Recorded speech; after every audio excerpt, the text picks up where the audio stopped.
Ona jest odwieczną. Jest krajobrazem pod naszymi stopami, jest górami i wzgórzami. Ona jest skałą i kamieniem, który stacza się ze zbocza i czeka na swój czas na skraju oceanu. Jest poznaniem, wiedzą, tajemnicą. Ona jest potężną Bejrą, panią lodu, władczynią zamieci, czekającą na tych, którzy ośmielą się zakłócić jej spokój. Jej spojrzenie mrozi krew, a jej gniew budzi burzę. Stara wiedząca, wiedźma Kalilei. Oto pierwszy trop tego sezonu, którym podążał nieustępliwie wilk. Wszystko wam pokażemy i wszystko wam opowiemy.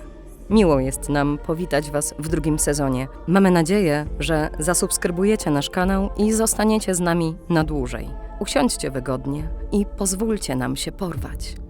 A oto opowieść o Bejrze, której oddech kruszy duszę. W Szkocji popularnym słowem określającym starszą kobietę, zwłaszcza taką zajmującą się jasnowictwem i wróżbiarstwem, było Kalilei. Jednak dosłowne tłumaczenie słowa Kalilei to zasłonięta. Przez stulecia te tajemnicze, zawoalowane kobiety były czczone jak boginie. Przed zjednoczeniem Szkocji krążyły legendy i opowieści o Kalilejach, czyli boskich wiedźmach. Stare plemiona Piktów i plemiona gaelickie składały hołd odwiecznym bogom tych ziem. Kalilei zawsze przyjmowały postać starych kobiet i często nazywano je wielkimi wiedźmami lub starymi wiedzącymi. W Szkocji bogowie byli mniej czczeni, a bardziej się ich obawiano. Były to istoty o niewyobrażalnej mocy, a ludzkie życie nie stanowiło dla nich większej wartości. Składano daniny, aby rozdrażnione Kalilei pozostawiały ludzi i ich otoczenie w spokoju. Było to więc odmienne od tego, co znamy z bliskich nam wierzeń. W naszym rozumieniu daniny najczęściej kojarzone są z wdzięcznością i prośbami o powodzenie lub opiekę bogów, ale nie w Szkocji. Jak już wiecie z poprzedniego sezonu naszych opowieści, w tej krainie lepiej nie wchodzić w drogę wróżkom. Dokładnie tak samo było z Kalilei. Boskie wiedźmy ze Szkocji miały związek z tworzeniem się kraju, powstawaniem wzgórz i jezior. Miały też władzę nad pogodą i morzami. W Szkocji żyło wiele takich starożytnych bogiń, każda z własnym imieniem i mocami. Lecz gdy słyszy się słowo Kalilei, na myśl przychodzi natychmiast tylko jedna konkretna osoba. Bogini potężniejsza od wszystkich innych. Kobieta znana we wszystkich zakątkach Szkocji. Mroczna Bejra, królowa zimy. Mroczna Bejra znana jest w całej Szkocji i nosi wiele imion. Królowa zimy, niebieska wiedźma matka, matka kości, stara kobieta kamieni, wielka pasterka jeleni, a w wielu miejscach po prostu Kalilei. Bejra była wielką matką wszystkich bogów i bogiń, którzy kiedykolwiek przemierzali ziemię Szkocji. W niektórych opowieściach mówiono, że była olbrzymia i wysoka. Uważano ją za matkę wszystkich gigantów. Mówi się, że Bejra miała tylko jedno oko zakryte jej mroźno-białymi włosami, a jej skóra była ciemnogranatowa jak u zamarzniętego trupa. Na głowie nosiła ciemny czepiec, a jej ciało otulała ciemna peleryna. Zawsze pojawiała się z brązową chustą ciasno owiniętą wokół ramion. Choć opowieści o Bejrze różnią się w zależności od miejsca i czasu, wszystkie zgadzają się co do jednego. Była pierwsza. Zapytacie, ale jak to pierwsza? Odpowiedź brzmi, była nim powstało wszystko. Bejra, prastara Kalilei, istniała jeszcze zanim świat nabrał kształtu, zanim ziemia wynurzyła się z otchłani, zanim morza nabrały głębi. Matka bogów już wówczas była sędziwa.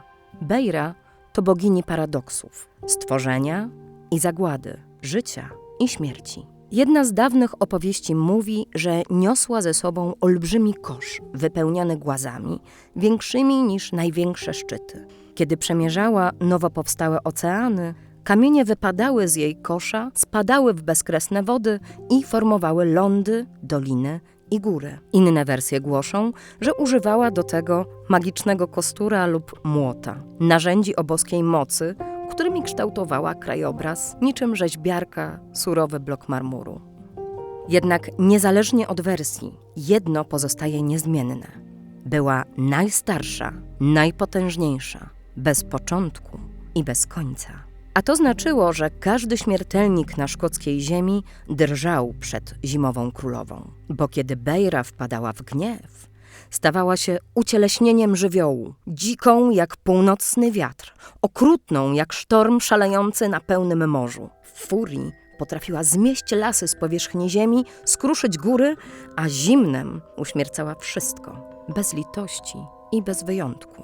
Mężczyzna, kobieta czy dziecko, wszyscy żyli w strachu, gdy nadchodziła mroźna, bezlitosna zima.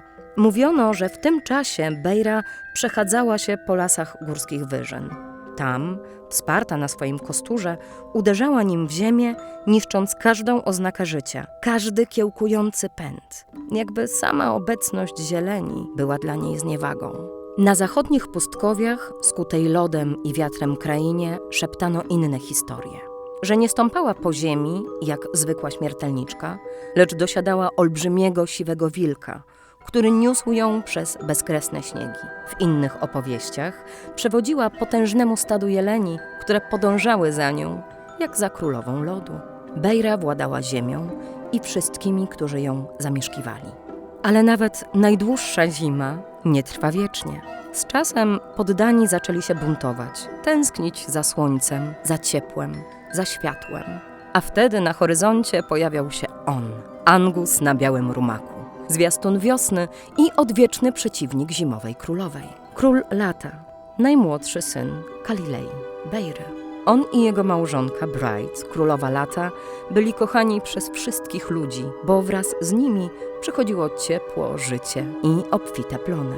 Beira nie mogła znieść tej miłości. Wściekłość ogarniała ją do głębi, gdy widziała, jak jej władza słabnie, a lodowy uścisk ziemi topnieje z każdym dniem. Stara bogini robiła wszystko, by zatrzymać zimę. Wczesną wiosną posyłała potworne burze, które przykrywały ziemię twardym, srogim szronem. Walczyła o każdy dzień chłodu, lecz siły ją opuszczały i kiedy osłabła już na tyle, że nie mogła dłużej stawiać oporu, Angus wraz z żoną przejmowali władzę nad Szkocją, a kraina znów budziła się do życia. Beira była ponadczasowa. Istniała tak długo, że nikt nie znał jej prawdziwego wieku. Starodawne legendy zgodnie powtarzają jedno. Beira nie umierała ze starości, ponieważ z każdym początkiem wiosny, gdy jej moc słabła, wyruszała na zachód, na zieloną wyspę, by napić się magicznej wody ze źródła młodości.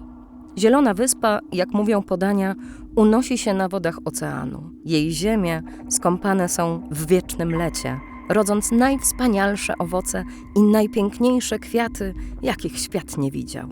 Dryfuje po Atlantyku, ukazując się tylko nielicznym. Czasem, jak mówią rybacy i pasterze, można ją dostrzec z północnych wybrzeży, nieopodal Thurso, gdzie majaczy na horyzoncie jak sen o świecie wolnym od zimy. Innym razem Zielona Wyspa miała zbliżać się do Wysp Hebrydów. W niezliczonych opowieściach marynarzy wspominano o tej niezwykłej mocy wiecznej młodości. Wielu żeglarzy poświęciło całe życie na poszukiwanie tego mitycznego raju, przemierzając wzburzone wody oceanu w nadziei, że pewnego dnia uda im się odnaleźć ten cud. Jedna z legend opowiada o młodym marynarzu, który dostrzegł Zieloną Wyspę spowitą świetlistą mgłą. Płynął w jej stronę przez długie godziny, ale ta nie przybliżała się ani o krok.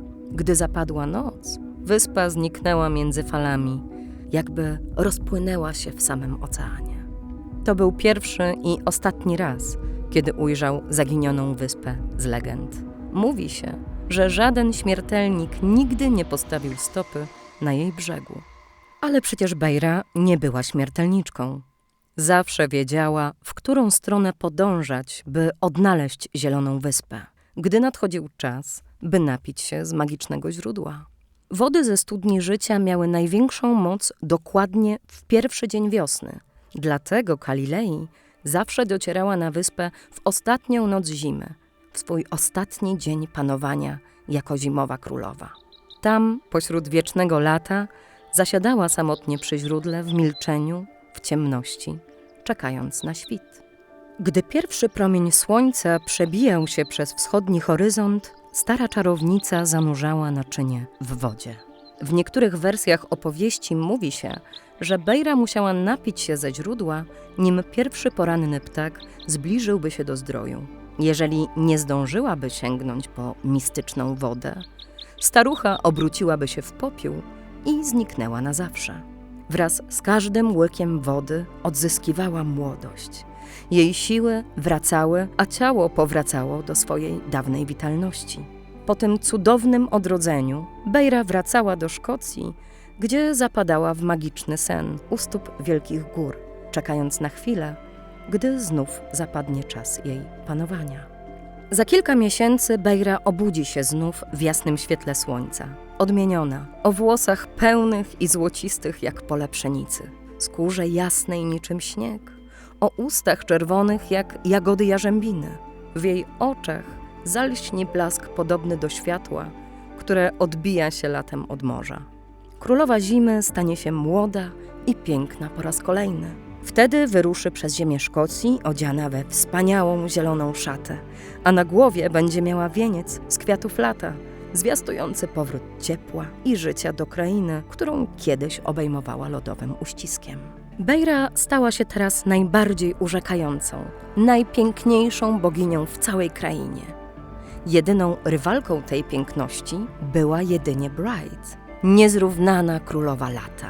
Wiele osób sądzi, że letnia inkarnacja Bejry może być początkiem historii o Doineshi, wróżkach. Może to właśnie Bejra oraz jej liczne dzieci są tymi, których teraz nazywamy wróżkami, wygnanymi bogami i boginiami zdegradowanymi przez nową chrześcijańską władzę Szkocji. W miarę jak letnie miesiące mijały, młoda Bejra spędzała czas wędrując po Szkocji, podziwiając wzgórza, lasy i jeziora, ciesząc się pełnią życia, jakie niosła jej nowa postać. Bejra wędrowała po ziemi, którą stworzyła, pilnując, by natura podążała zgodnie ze swoim cyklem. Lecz wraz z upływem miesięcy królowa zimy szybko się starzała, a z nadejściem jesieni jej czoło zaczynały zdobić pierwsze zmarszczki, a piękno zanikać. Gdy nadchodziły zimowe miesiące, powracała do swego upiornego wizerunku jednookiej czarownicy Kalilei. Ta przemiana została uwieczniona w wierszu, który można znaleźć w Wonder Tales of Scottish Myth and Legends autorstwa Donalda Aleksandra Mackenzie'ego, zatytułowanym Pieśni Kalilei Bejry. W tej pieśni ukazana jest brutalna cykliczność jej istnienia. Jak z pięknej i młodej bogini zimy staje się nieuchronnie starą, groźną czarownicą, by ponownie przyjąć swoje nieśmiertelne, mroźne panowanie nad Szkocją. Pieśń Kalilei Bejry. O życie, które odpływa jak morze. Jestem zmęczona i stara. Jestem zmęczona i stara. O, jak mogę być szczęśliwa, gdy jestem sama w ciemności i chłodzie? O, jak mogę być szczęśliwa, gdy jestem sama w ciemności i chłodzie? Jestem znów starą Bejrą. Moja peleryna nie jest już zielona. Z bólem wspominam swoją urodę i dni, kiedy inna była królową. Moje ramiona zwiędłe i chude. Moje włosy, niegdyś złociste, są szare. Zima, mój czas panowania zaczyna się. Lato młodości zniknęło na zawsze. Lato młodości i jesień uciekły. Jestem zmęczona i stara. Jestem zmęczona i stara. Każdy kwiat musi zwiędnąć i umrzeć. Gdy wiatr wieje zimny. Gdy wiatr wieje zimny. Wielka Kalilei Bejra miała wpływ na wszystko w Szkocji, a setki opowieści i legend można odnieść do pierwszej bogini tej ziemi. W Argyll mówi się, że podczas swojej letniej inkarnacji Bejra przychodziła codziennie pić wodę z małego źródła na górze Ben Cruachan. Każdego dnia młoda dziewczyna podnosiła ogromną kamienną płytę, która zasłaniała studnię i czerpała z niej świeżą górską wodę, by ugasić pragnienie. Każdego wieczoru ponownie przykrywała studnię, ale pewnego dnia o tym zapomniała. To zmieniło porządek ziemi. Gdy tylko słońce zniknęło za horyzontem, z wnętrza studni wybuchł potężny strumień wody, który runął w dół zbocza góry. Następnego dnia, gdy kobieta powróciła, odkryła, że dolina u podnóża góry została całkowicie wypełniona wodą. I tak powstało Loch Eave. Podobna opowieść pochodzi z Inverness, ale tym razem Beira siedziała na swoim wielkim tronie na szczycie Ben Nevis, skąd mogła dostrzec wszystko, co działo się w Szkocji. Królowa Zimy wysyłała swoją służącą, jedną z mniejszych Kalilei imieniem Nessa, do ukrytej studni wśród wzgórz nieopodal Inverness. Miała ona przynieść wodę dla bogini. Jednak kiedy Nessa zdjęła kamień, który przykrywał studnię, woda zaczęła wylewać się strumieniami. Mimo iż próbowała, nie miała wystarczającej siły, by powstrzymać ten potok. I tak porzuciła kamień i pobiegła z powrotem na Ben Nevis. Beira obserwowała wszystko ze swojego górskiego tronu i widziała też niepowodzenie swojej służącej. Królowa Zimy wezwała ją przez wzgórza, jej głos rozbrzmiał donośnie. Zaniedbałaś swoje obowiązki. Teraz będziesz biegać wiecznie i nigdy nie opuścisz wód. Natychmiast służąca została przemieniona w rzekę i jezioro. To właśnie jest początek rzeki Ness i jeziora Loch Ness. Istnieje legenda opowiadana przez mieszkańców, że raz do roku, w noc, kiedy Nessa stała się Ness, wstaje z wód w postaci młodej, pięknej kobiety i śpiewa smutną lamentację w blasku bladego księżyca. W ciemnej ciszy jej głos brzmiał piękniej niż śpiew ptaków, a jej pieśń lśniła w ciemności mocniej niż jej złote serce. Wspomniałam wcześniej, że Beira stworzyła wielkie wzgórza i góry Szkocji. Powstały, by służyć bogini Zimy. Niektóre z tych gór stały się domami dla jej synów, gigantów. Cała rasa ludzka bała się królowej Zimy i jej podwładnych. Ale ten strach nie dotyczył królestwa zwierząt. W rzeczywistości mówi się, że zwierzęta w Szkocji kochały i czciły wielką Kalilei, a gdy przechodziła przez ziemię latem, wilki witały ją wyciem pełnym szacunku.